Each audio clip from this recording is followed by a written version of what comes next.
The shelter was always quiet in the early morning. Before the phones rang, before visitors arrived, before the barking chorus filled the halls, Emily liked to walk the kennels alone. The air still smelled faintly of soap and fresh bedding. Sunlight slipped through the high windows in long golden stripes across the concrete floor. Most dogs greeted her the same way every day, wagging tails, soft whines, hopeful eyes. She knelt beside each gate, whispering gentle greetings, letting them sniff her fingers through the bars. But Kennel 14 was different. The new puppy had arrived late the night before, small, sandy-colored, barely bigger than a loaf of bread. He hadn't barked once. Not during intake. Not during feeding. Not even when the other dogs howled. He just watched. When Emily crouched and slowly offered her hands through the gate, the pup approached carefully. His tiny paws made almost no sound. His ears trembled. His nose twitched as he studied her. Then he leaned forward and licked only her right hand. Not a playful lick. Not excitement. Slow. Careful. Intentional. Emily smiled softly and extended her other hand. The puppy froze. He pulled back immediately, tail lowering, body tightening as if he'd touched something hot. A faint whine escaped his throat, and he retreated to the corner of the kennel, eyes never leaving her left hand. Emily frowned. She tried again. The same reaction. He would lick her right hand gently, but the moment her left hand came closer, the puppy began trembling. A chill ran across her shoulders, because the puppy wasn't avoiding her. He was warning her. Moments later, everything changed. Before we continue, remember to like, share, and subscribe for more heart-touching dog stories. And tell me, where are you watching from? The shelter always sounded different before opening. No phones. No visitors. No children laughing in the lobby. Only the soft hum of the overhead lights, and the gentle rhythm of paws shifting on blankets. Emily liked that hour the most. She unlocked the front door just after sunrise and stepped inside with her coffee still warming her hands. The February air followed her in for a moment, cold, clean, and carrying the faint smell of wet pavement. She closed the door quietly. "Morning, everyone," she whispered out of habit. A few tails thumped immediately from the back hallway. The kennels were dim, lit only by pale gold light filtering through the high windows. Dust drifted in the beams like floating snow. The scent of detergent and clean straw lingered from the night shift. This was her routine. Every day. Same path. Same order. She set her keys on the counter, tied her hair into a loose knot, and walked toward the rows of kennels. As soon as she rounded the corner, the familiar chorus began, soft whines, excited shuffling, a few hopeful barks. Okay, I'm coming." She knelt beside the first gate, letting an old beagle sniff her fingers. His tail wagged so hard his entire body rocked with it. "You slept well, huh, Charlie?" A gentle lick across her knuckles. Then the shepherd mixed down the row, spun in tight circles. A terrier stood on his hind legs, tapping the bars politely. A senior lab simply rested his chin against the door, eyes calm and patient. Every dog had its language, and Emily understood most of them. Excitement, fear, loneliness, hope. But today one kennel was silent. She didn't notice it at first. She moved slowly down the aisle, greeting each dog, crouching to their level, speaking softly. Her shoes echoed lightly against the concrete. Then she reached Kennel 14. She stopped. No barking. No scratching. No shifting bedding. Just stillness. Inside, a very small puppy sat near the back corner of the blanket. Sandy-colored fur. Oversized ears that hadn't decided whether to stand or fold. Dark eyes unusually steady. He wasn't scared exactly. He was watching. Emily crouched instinctively, lowering herself so she wouldn't tower over him. "Well, hello there." The puppy didn't move. Not even an inch. He didn't hide either. He simply studied her, head slightly tilted, nose twitching once, twice, carefully processing her presence. She glanced at the intake card clipped beside the gate. Male. Approximate age, 8 to 9 weeks. Found near roadside. "No name yet," she murmured. The puppy blinked slowly. She extended her fingers gently through the bars. Not pushing, not calling, just offering. The puppy stood. His paws were tiny against the blanket, making almost no sound as he approached. Step by step, deliberate and cautious. Emily held perfectly still. The hallway seemed quieter now. Even the other dogs had settled. He reached the gate. Paused. His nose hovered just short of her skin. A soft inhale. Then another. His whiskers brushed her fingers. Emily smiled faintly. "You're brave." Slowly, very slowly, the puppy leaned forward and licked her right hand. One soft stroke of his tongue. Not playful. Not excited. Gentle. Careful. Intentional. Emily's smile warmed. Well, that's a good sign. She carefully offered her other hand. The reaction was immediate. The puppy froze. Every muscle in his body tightened. His ears lowered. His tail dropped. He stepped backward as if he'd touched something painful. A quiet whine escaped his throat. Emily blinked. "Oh, hey, it's okay." She pulled the hand back slightly and returned only her right hand. He stepped forward again and licked it once more. Slow, focused, almost deliberate. Emily frowned slightly and tried again, raising her left hand closer to the gate. The puppy retreated instantly, trembling now, paws shuffling backward until he reached the corner of the kennel. He didn't bark. He didn't growl. He just stared at her left hand, unblinking. Concern replaced her smile. "Did someone hurt you?" she whispered. She lowered both hands. The puppy slowly relaxed, but his eyes remained fixed on her. Not fearful of her, only of that hand. She sat back on her heels, a strange unease settling across her shoulders. It didn't feel like shyness. It didn't feel like trauma. It felt specific. He approached again cautiously, ignoring her left side completely. When her right hand rested near the bars, he leaned forward and licked it once more. Then he stopped, Saturday, and watched her, waiting, as if trying to tell her something she couldn't understand. Emily stayed there longer than she meant to. The morning light brightened across the floor. Other dogs began barking again. The building slowly woke. But she couldn't shake the feeling, because the puppy wasn't avoiding her. He was reacting to only one part of her. She stood slowly. "I'll come back after breakfast, okay?" The puppy followed her movements with his eyes. He didn't whine when she left.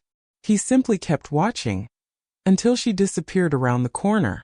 And for the rest of the morning, Emily found herself staring at her left hand, flexing her fingers, wondering why the smallest dog in the shelter looked at it with quiet alarm. She didn't know it yet, but that morning was not routine, not even close. By afternoon, the entire staff would notice, and before the week ended, she would understand. By mid-morning, the shelter no longer felt peaceful. Phones rang at the front desk. Metal kennel doors opened and closed. A delivery truck rumbled in the alley behind the building, and the barking returned in waves.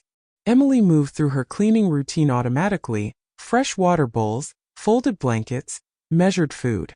Her hands worked from memory, but her thoughts stayed at Kennel 14. Twice she caught herself staring down the aisle. Twice she almost walked back early. Called Jason from the supply room. "Did the new intake eat?" She hesitated. "I haven't checked yet." "You? Skipping a puppy? That's a first." She forced a small smile. "I'm going now." She filled a small stainless bowl with softened kibble and warm water. Steam lifted faintly from it. The scent of dog food drifted upward, familiar and comforting. Still, her stomach felt tight. She walked slowly toward the kennel. The puppy was already awake. He wasn't pacing. He wasn't whining. He was sitting near the gate waiting. The moment she appeared, his ears lifted. His tail didn't wag wildly like the others. Instead, it moved once, gently against the blanket. "You knew I was coming, didn't you?" She crouched again. He stepped forward immediately. No hesitation this time. But not toward the food. Toward her. Emily set the bowl down inside the kennel and opened the small feeding latch. The puppy barely glanced at it. His nose reached for her hands instead, breathing softly across her skin. She offered her right hand. He licked it. Slowly. Then again. His body relaxed visibly, shoulders lowering, breathing steadying. She smiled. Okay, now eat. She carefully brought her left hand closer so she could guide the bowl. The change was instant. The puppy jerked backward. A sharp high whine slipped out before he could stop it. His paws slid on the blanket as he retreated to the far corner. Emily froze. The bowl clinked softly against the floor. It's okay, hey. She lowered the hand immediately. The puppy didn't run away. He stayed in the corner, watching her left hand with intense focus, chest rising faster than before. Not random fear. Not confusion. Awareness. She slowly moved her right hand forward again. His body softened. Cautiously, he approached step by careful step, until his nose touched her knuckles. A gentle lick. He sat down directly in front of her again. Emily's smile faded into concern. You're not scared of me, she whispered. Her eyes dropped to her left hand. Nothing looked wrong. No cuts. No swelling. No bruising. She flexed her fingers once. The puppy stiffened. She stilled immediately. What are you doing? She murmured. Behind her, footsteps approached. Whoa, Jason said softly. That little guy hasn't made a sound all morning. She didn't turn around. Watch this. She offered her right hand. The puppy licked it calmly. Jason chuckled. Well, he likes you. Emily slowly lifted her left hand. The puppy whimpered and backed away. Jason stopped laughing. Okay, that's weird. She repeated it once more. Same result. Right hand calm. Left hand distress. Jason crouched beside her. Maybe someone grabbed him with that side? Dogs remember stuff. Maybe, she said, but her voice carried uncertainty. Jason extended his own hand toward the kennel. The puppy sniffed him politely, neutral, uninterested but not afraid. Then Emily lifted her left hand slightly again. The puppy immediately focused on it, ignoring Jason completely. Jason leaned closer. He's not reacting to people. He's reacting to your hand. The words settled heavily. Emily swallowed. That doesn't make sense. Jason shrugged. Dogs smell things we don't. Infection maybe? Soap? Lotion. She shook her head slowly. I didn't change anything. The puppy crept forward again and pressed his nose to the bars. His eyes stayed fixed on her left hand. Not aggressive, not fearful now, almost worried. A soft whine escaped him. Emily felt a faint chill along her arms. Because the expression wasn't panic anymore. It looked like concern. She rested her right hand near the gate. He licked it gently and relaxed once more, lying down but keeping his head raised, watching her closely, monitoring every small movement. Jason stood. Okay, now I'm officially uncomfortable. She let out a quiet breath she hadn't realized she was holding. I think he's trying to tell me something. Jason gave a small laugh. You've been working here too long. But he didn't sound convinced. Emily stayed kneeling a little longer. The puppy didn't touch his food. He only stayed near her, alert, attentive, waiting, as if her presence mattered more than hunger. After a minute she stood carefully. I'll be back after lunch, she told him softly. The puppy didn't whine when she stepped away. He simply watched. And just before she reached the end of the aisle, he barked. One small sound. The first anyone had heard from him. Emily stopped in her tracks. She turned. The puppy stood at the gate, eyes locked on her, specifically on her left hand hanging at her side. Not calling her back. Warning her. A quiet unease settled deep in her chest. For the rest of the afternoon, she found herself rubbing her left palm absent-mindedly. She still saw nothing wrong. But now she couldn't ignore the feeling. The puppy wasn't choosing her. He was watching over her. And she had no idea why. By the third day, it was no longer a coincidence. Emily tried to treat it that way at first. Shelter work taught her not to overthink animal behavior. Dogs carried histories no one could see. A sound, a smell, a movement. Any of it could trigger memories. So she adjusted. She fed the puppy using only her right hand. She opened the latch carefully. She kept her left hand behind her back whenever she approached Kennel 14. It helped. He stayed calm. He ate when she sat beside him. He even wagged just a little when he heard her footsteps in the morning. But the moment her left hand drifted into view, everything changed again. Thursday morning brought rain. Soft, steady drops tapped against the shelter's long windows. The parking lot glistened silver under gray light, and the air smelled faintly of damp pavement and wet leaves carried in on shoes. Emily shook her umbrella dry and stepped inside. Before she even reached the kennels, she heard it. A small sound. Not barking. Not whining. Waiting. She walked faster down the hallway. Kennel 14. The puppy was already standing at the gate. He hadn't been reacting to footsteps. He'd been reacting to her. His ears lifted immediately. His tail brushed the blanket once. Then he leaned forward, nose pressed between the bars. Okay. I'm here. She crouched. He exhaled softly and relaxed, a tension she hadn't noticed easing out of his shoulders. You were waiting. She offered her right hand. A slow lick. Then another. He sat down. Calm. Content. Emily smiled faintly. You make me feel important, you know that? She reached for the water bowl, and her left hand slipped forward without thinking.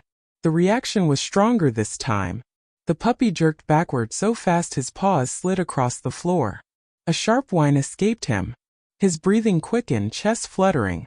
Emily pulled her hand away instantly. Hey, I'm sorry.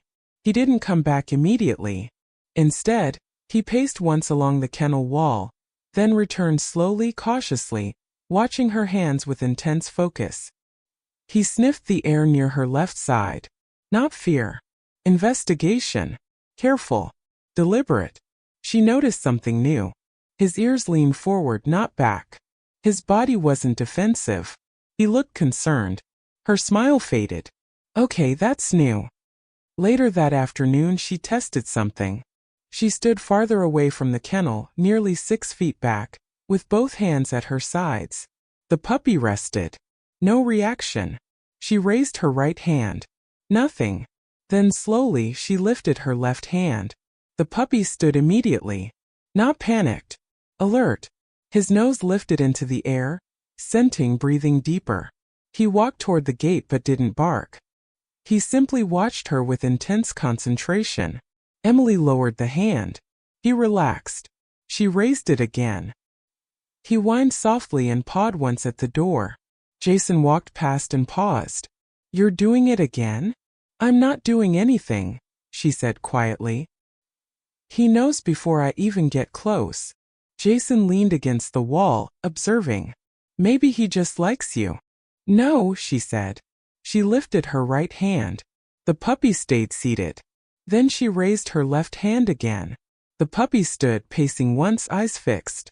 Jason straightened. Okay, Emily whispered. He reacts even from across the room. Jason rubbed his arm. You didn't hurt it or something, right? No. She flexed her fingers slowly. A faint tingling brushed her palm. Very slight. Barely noticeable. She paused. Had that been there before? She rubbed her hand. The puppy whimpered. Jason noticed. You just did something. I didn't. She stopped. The tingling came again, faint and warm, spreading into her thumb. She shook her hand lightly. The puppy pawed urgently at the kennel door. Not frightened. Insistent. All right, Jason said softly, unease creeping into his voice. That's officially not normal. Emily stared at her hand. It looked the same. No swelling. No discoloration. No injury. Yet the puppy watched it as if it were the only thing in the world that mattered. And suddenly, she realized something. He never reacted when she first entered the building. He reacted when she came close enough. Close enough to smell her. Her stomach tightened. You think he smells something? Jason shrugged slowly. Dogs smell seizures, low blood sugar, cancer sometimes. I saw a documentary once. She laughed weakly. You're joking. But neither of them smiled. The puppy lay down near the gate, chin resting between his paws, eyes still tracking her left hand. Watching. Waiting. Not scared. Protective. Emily knelt again. Okay, little guy. What are you trying to tell me? He leaned forward and gently licked her right hand once more. Then he sat, and refused to look away. That night at home she noticed it again. A faint numbness along her palm. Barely there. Easy to ignore. She almost did. But she kept seeing the puppy's eyes. Focused. Concerned. Certain. For the first time a quiet thought entered her mind. What if the dog wasn't reacting to her behavior? What if he was reacting to her body? She stared at her hand under the kitchen light. And for the first time, she felt uneasy being alone with it. By Monday morning, everyone knew. It hadn't been announced. No meeting. No discussion board note. Just quiet observation spreading from person to person, the way unusual things always travel in small workplaces. The new puppy in Kennel 14 only reacted to Emily. More specifically, to her left hand. Emily noticed the change the moment she walked in. 2 volunteers stood casually near the kennel aisle, pretending to organize towels. Jason leaned against the counter with coffee he hadn't touched. Even Carla, the weekend receptionist who normally stayed in the front office, lingered by the hallway entrance. They were waiting. Emily stopped halfway down the corridor. Why are you all staring at me? Jason lifted his cup. Scientific interest. Carla smiled nervously. We just want to see it. Emily sighed softly. You're making him nervous already. But she still walked forward. The puppy was awake, sitting exactly where he always sat when he heard her. Near the gate, posture straight, eyes attentive. The second she appeared, his tail brushed the blanket once. The room grew quiet. Even the other dogs seemed calmer, sensing the stillness in the humans. Emily knelt. Good morning. She extended her right hand through the bars. The puppy stepped forward immediately and licked it gently. Carla whispered. Okay. That's normal. Emily glanced back at them. Watch. She slowly brought her left hand forward. The puppy recoiled instantly. A sharp whine cut the air. His paws scrambled against the bedding as he retreated, eyes fixed on her palm. Carla's smile disappeared. Jason lowered his coffee. No one spoke for a moment. Emily lowered the hand again. The puppy cautiously returned, breathing fast, nose twitching as he studied her. Then he leaned forward and licked her right hand again, as if reassuring himself. Carla whispered. He's not afraid of you. I know, Emily said quietly. Volunteer Mark stepped closer. Maybe it's scent recognition. Dogs can smell adrenaline, illness, all kinds of stuff. Emily shrugged faintly. There's nothing wrong with me. She said it automatically, but the tingling returned faintly along her thumb. The puppy stood. He pressed his nose firmly against the bars, inhaling near her left hand, whining softly. Jason noticed. He's doing it again. Emily tried to laugh. He just wants attention. But her voice lacked confidence. Mark pulled a pair of disposable gloves from the cleaning cart. Let's try something. Before she could object, he handed them to her. Put these on. Emily hesitated. I don't want to stress him. Just for a second. The other stepped back, giving space. She slipped the thin latex glove onto her right hand first and offered it. The puppy sniffed. No reaction. He licked it calmly. Mark nodded. Okay, now the other. Emily slowly put the glove on her left hand. She hadn't even raised it yet. The puppy froze. His ears lowered. His body stiffened as if a silent alarm had gone off inside him. A low, pleading whine escaped his throat. The room went still. She lifted the gloved hand slightly. The puppy barked. It was small but sudden. The first true bark anyone had heard from him. Carla jumped. Emily immediately lowered the hand. Okay, it's all right. The puppy paced once along the kennel door, breathing fast, then returned and sat directly in front of her again, watching. watching only her left hand. Jason exhaled slowly. That's not the glove. Mark shook his head. He's not seeing something. Emily swallowed. He's smelling it. The words lingered in the air. No one laughed. No one dismissed it this time, because the puppy was calm again, but intensely focused, nose twitching toward her left side. Carla spoke softly.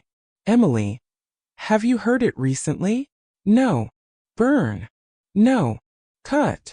She looked down. For the first time she noticed it. A faint pale patch along the base of her palm. Barely visible.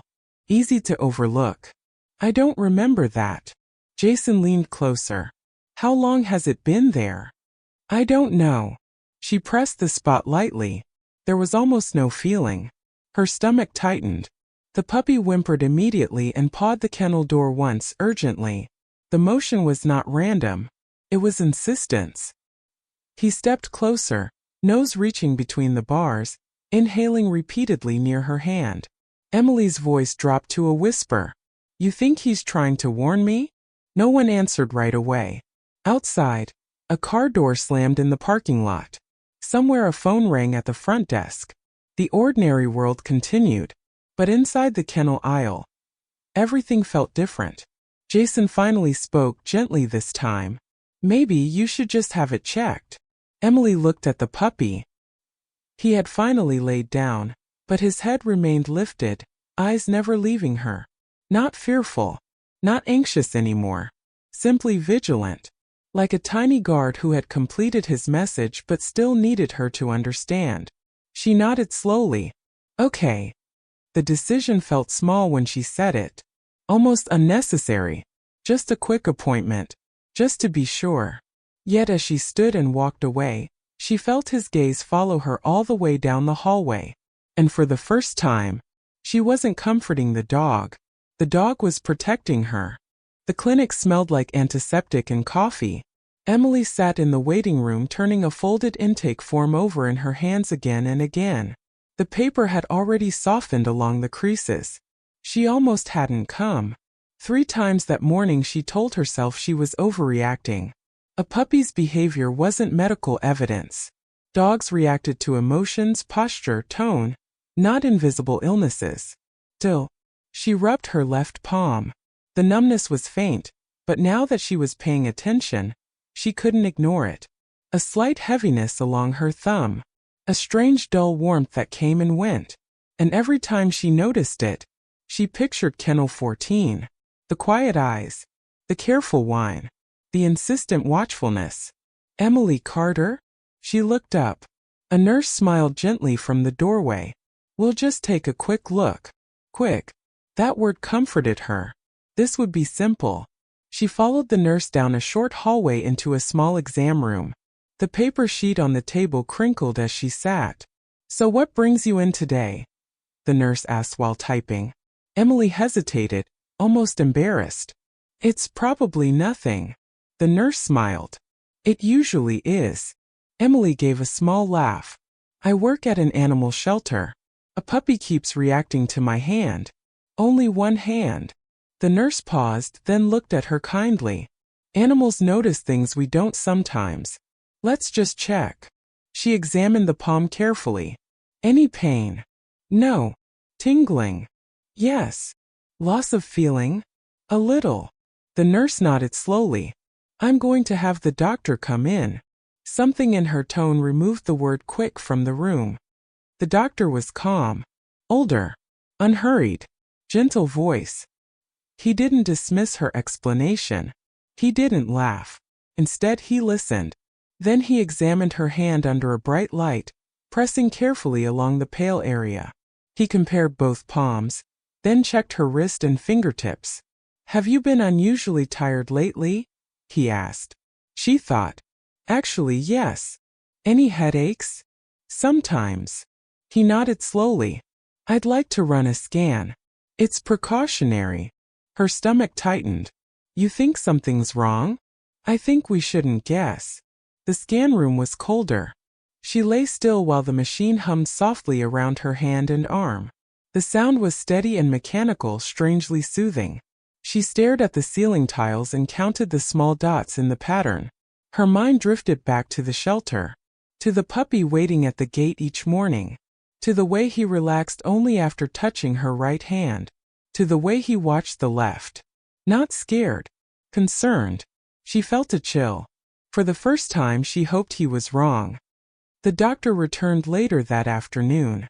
He sat across from her rather than standing. That was when her chest tightened. "Emily," he said gently, "we found something early. Very early." Her hands clasped together in her lap. "What does that mean?" "There is a small growth along a nerve pathway in your hand and wrist. Right now it's localized and treatable." The word growth echoed in her ears. She barely heard the next sentence. "We caught it before it spread." Her voice came out small.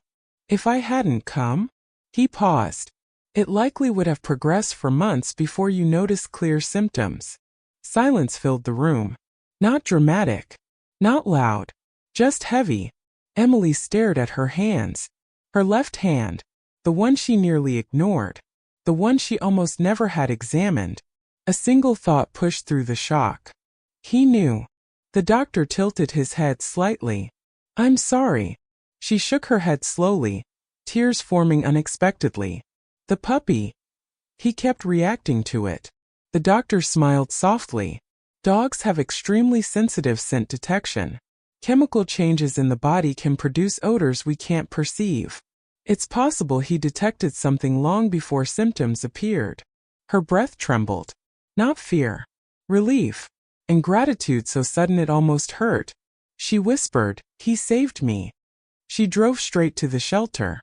The sun was setting, orange light stretching across the parking lot. She didn't even remove her coat as she entered. The barking started as usual when she opened the door. But she walked past every kennel. Straight to 14. The puppy stood the moment he saw her. Not frantic. Not excited. Just attentive. Waiting. Emily knelt quickly. "I went," she whispered. He stepped forward immediately, nose reaching the bars. He inhaled deeply near her hands, carefully checking. She offered her right hand. A soft lick. Then she slowly lifted her left hand. The puppy leaned forward, sniffing closely. This time, he didn't retreat. He didn't whine. He simply rested his tiny chin gently against her fingers. Her breath caught. "You knew," she whispered. His body relaxed for the first time since she'd met him. His tail tapped softly against the blanket. Not warning anymore. Not alerting. Reassuring. Emily pressed her forehead lightly to the kennel door, tears finally falling. "I understand now." The puppy closed his eyes. And for the first time, he stopped watching her hand, because his message had finally been heard. The hospital room was quiet in a different way than the shelter. No barking. No metal doors. Only distant footsteps in hallways, and the steady beep of a monitor beside her bed. Emily woke slowly to morning light filtering through thin curtains. The air carried the faint sterile scent she was beginning to recognize, antiseptic, warm plastic, and brewed coffee drifting in from the nurse's station. Her left hand was wrapped in soft white bandaging. For a moment she forgot where she was. Then she remembered. The surgery had been small, the doctor said. Early. Precise. Successful. She flexed her fingers carefully. There was soreness, but the numbness was gone. Completely gone. She stared at her hand, almost disbelieving. A nurse noticed and smiled gently. "Good sign, huh?" Emily nodded. "I can feel it. That's what we wanted." The nurse checked the monitor, then adjusted her blanket. "You came in at the right time." Emily exhaled slowly. "I almost didn't." The nurse tilted her head. "Something told you to?" Emily smiled faintly. "Someone." Recovery required rest. Rest, she quickly discovered, was harder than work. Her mornings used to begin with kennel doors and wagging tails. Now they began with medication schedules and short hallway walks. But she kept her phone beside her pillow. Every afternoon, Jason sent a photo. Day 1, the puppy sitting at the kennel door. Day 2, The puppy curled on her old sweatshirt she'd left at work. Day 3. The puppy asleep, chin resting on the gate, facing the hallway. Waiting. Jason's message read. He keeps watching the entrance every morning. Her chest tightened when she read it. He thinks I left him, she whispered. The nurse overheard. You have a dog? Not yet. 3 days later, the doctor entered with a gentle knock. You're healing well. Emily nodded, then hesitated. Can I go back to work soon? He smiled. Light activity. No lifting yet. Relief softened her shoulders. Good. He glanced at her chart. You were very fortunate. The growth was caught at a stage we rarely see discovered without clear symptoms. Emily looked at her bandaged hand. I had symptoms. Very subtle ones. She shook her head. No. I had a puppy. The doctor smiled warmly. Then you should probably thank him. Her eyes glistened. I plan to. The shelter felt warmer than she remembered. Or maybe she was just seeing it differently. When she opened the door, familiar sounds rushed over her. Barking, nails tapping, the low hum of the ventilation system. Home. Jason looked up from the counter. Hey. He stopped mid-sentence. You're back. Emily smiled. Just visiting. Carla stepped out of the office, eyes lighting up. You look good. I feel good. But she was already walking down the hallway. Faster than she meant to. Her heart beat quicker with every step. Kennel 14 came into view. The puppy was lying down, chin resting on his paws. He lifted his head. He saw her. He froze. For half a second he didn't move at all. Then he stood. Not barking. Not jumping. Just standing perfectly still. Eyes wide, ears forward. Emily knelt slowly. I came back. He approached carefully, as if confirming she was real. His nose pushed gently between the bars, breathing in her scent with deep, deliberate inhales. She offered her right hand. A soft lick. Then she slowly showed her left hand, still wrapped in white bandaging. The puppy sniffed. Longer this time. Carefully. His body softened. His tail began to wag. Not fast, not frantic, slow and steady. Then he pressed his forehead lightly against the bandage. Emily's breath caught. Jason whispered behind her. I think he understands. The puppy sat directly in front of her and sighed. A deep, relaxed exhale she had never heard from him before. No tension. No vigilance. No watching. His job was finished. She slid her fingers gently through the bars and stroked his head.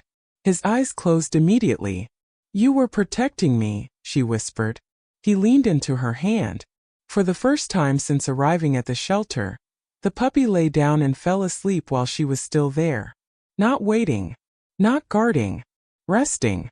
Emily felt tears warm her cheeks. All this time she thought she was rescuing abandoned animals. But a tiny dog, barely bigger than her forearm, had been quietly rescuing her. Jason spoke softly behind her. So what happens now? Emily didn't look away from the sleeping puppy. Her voice was calm. I'm not leaving him here. Because some rescues work both directions. The adoption papers were simple. 1 clipboard. 3 signatures. A small fee the shelter quietly waived before she could protest. Carla slid the folder toward her with a soft smile. I think he already chose his home. Emily signed her name slowly, almost carefully, as if the moment needed to last a little longer. What about his name? Jason asked. She looked down the hallway toward Kennel 14. The puppy was sitting calmly inside, watching her. Not anxiously anymore, just patiently. I've been thinking, she said softly. I'm calling him Scout. Jason raised an eyebrow. Because he kept watch? Emily nodded. Because he noticed before anyone else did. The ride home was quiet. Scout sat in a small blanket-lined crate on the passenger seat. He didn't whine. He didn't paw at the door. He simply observed, nose lifting slightly as the car moved, absorbing every new scent through the vents. Traffic lights reflected softly across the windshield. Emily glanced at him at every stop. You okay over there? His ears twitched at her voice. His tail tapped once against the blanket. Reassurance. The late afternoon sun warmed the dashboard. The world outside moved in passing colors. Brick buildings, leafless trees, distant pedestrians. Scout never panicked. He watched, learning. Her apartment was small. Second floor. Soft beige walls, a worn but comfortable couch, sunlight stretching across the living room floor. The air held a faint lavender scent from a diffuser she'd forgotten to turn off that morning. Emily set the crate down gently and opened the door. Scout didn't rush out. He stepped slowly onto the floor, one paw, then the other, pausing to look around the room. His nails clicked softly against the wood flooring. He sniffed the air. The couch. The coffee table. Her shoes near the door. Then he turned and looked at her. A quiet question. "You live here now," she said gently. His tail moved once. He padded toward her and sat directly beside her feet. Not exploring. Choosing. She sank onto the couch, still tired from recovery. The bandage on her hand was smaller now, only a soft wrap across her palm. Scout approached carefully and sniffed it. No tension. No alarm. He leaned his head lightly against her wrist. Her shoulders relaxed. For the first time since the hospital, she slept without waking. The next weeks moved slowly. Healing always did. She returned to work part-time, shorter hours, lighter duties. Each morning Scout waited near the door as she prepared, watching every movement with quiet attention. "You can't come today," she told him one morning, kneeling to his level. His ears drooped slightly. "I'll be back." He studied her face. Then her hands, then gently licked her fingers. Acceptance. Jason sent photos while she worked. Scout resting in the office bed they'd set up, greeting visitors politely, following her scent trails around the front desk. He never wandered far from the entrance. Waiting. But now the waiting wasn't anxious. It was trust. Evenings became routine. Walks at sunset. Cool air brushing through nearby trees. Fallen leaves crunching under her shoes. Scout trotted beside her on a loose leash, occasionally glancing up just to confirm she was still there. Sometimes he paused and looked at her hand. Not worried. Checking. Then he continued walking. At home he slept beside the couch, chin resting on her foot while she read or watched quiet television. His breathing was slow and steady, syncing with the calm rhythm of the room. One evening she flexed her fingers. Fully now, strength returning. Scout lifted his head. She held her hand toward him. "See? I'm okay." He sniffed once, then yawned and lay back down. Satisfied. Follow-up appointments confirmed what the doctor expected. Clean results. No spread. No complications. "You recovered very well," the doctor said. Emily smiled. "I had help." He chuckled politely, not fully understanding. But she did. Winter softened toward early spring. The trees outside her apartment began showing small green buds. Warmer air drifted through the windows. Scout grew quickly. Longer legs. Stronger steps. But his habits stayed the same. Each night he walked to the bedroom after she turned off the lights, circled once and rested beside her bed, always on the side where her left hand hung over the mattress. Not guarding anymore. Just staying close. One evening she whispered into the quiet room. "You found me before I even knew I needed you." Scout lifted his head slightly, ears twitching at her voice, then rested again with a slow breath. The apartment felt different now. Not lonely. Peaceful. Healing wasn't just physical. It was waking up and hearing soft paws on the floor. It was knowing someone noticed if you didn't move for too long. It was the quiet comfort of being watched over gently. And Emily finally understood something simple. She hadn't saved a stray puppy. She had been chosen. Spring arrived gently. Not all at once. First the air softened. Then the trees outside her apartment filled with pale green leaves. Windows stayed open longer. The sunlight stretched deeper across the living room floor each afternoon. Scout loved the sunlight. Every morning he moved his bed, inch by inch, until it sat perfectly inside the warm patch near the balcony door.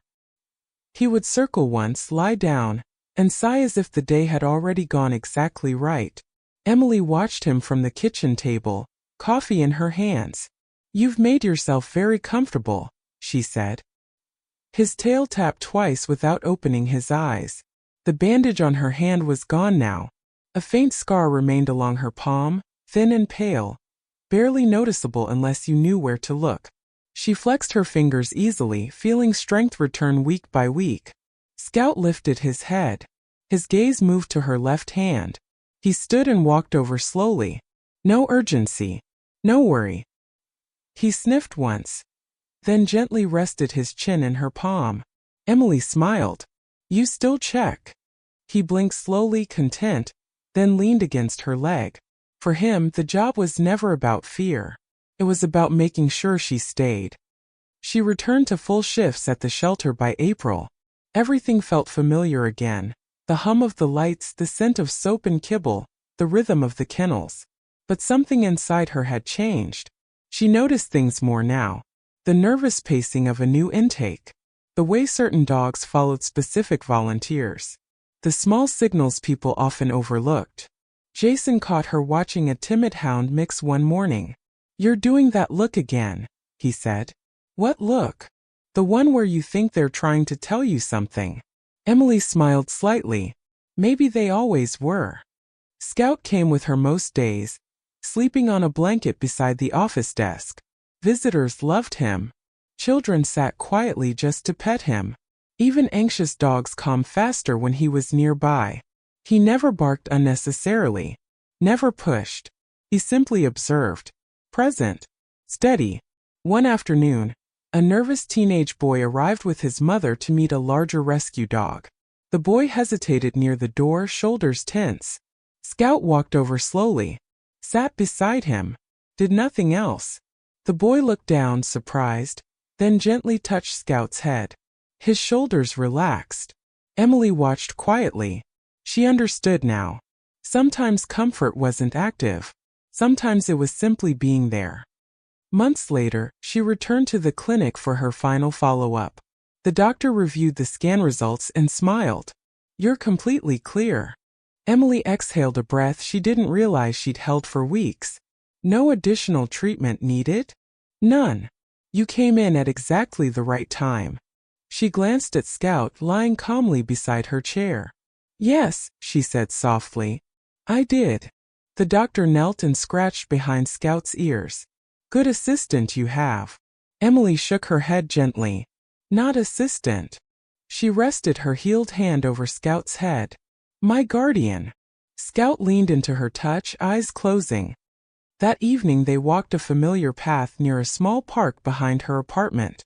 The sky glowed warm orange as the sun lowered behind the trees. Children's laughter drifted from a playground. A breeze carried the scent of fresh grass and earth. Scout walked beside her without pulling, matching her pace step for step. Halfway down the path she stopped. He stopped too. She knelt and held his face gently between her hands. "You didn't pick me because I rescued you," she whispered. He looked at her quietly, tail moving once against the grass. "You picked me because I needed you." The realization settled softly. Not dramatic. Not overwhelming. Just certain. He hadn't been drawn to kindness or routine. He'd responded to something deeper. A change inside her body no human could detect. A silent signal only instinct could hear. From the beginning, he wasn't looking for a home. He was looking for her. She sat on the grass beside him, the sky dimming into evening blue. Scout leaned into her shoulder, warm and steady. For a long moment neither moved. The world carried on around them. Distant cars, rustling leaves, soft voices, but the quiet between them felt complete. Emily finally understood the morning she first met him. The stillness. The watching. The careful lick of one hand and not the other. It had never been preference. It had been purpose. She rested her healed palm over his head. "Thank you for not giving up on me." Scout closed his eyes and sighed, peaceful and content. Because sometimes dogs don't choose homes. They choose the person they are meant to protect. And sometimes, love arrives quietly, on 4 small paws. and changes a life before anyone realizes it needed saving.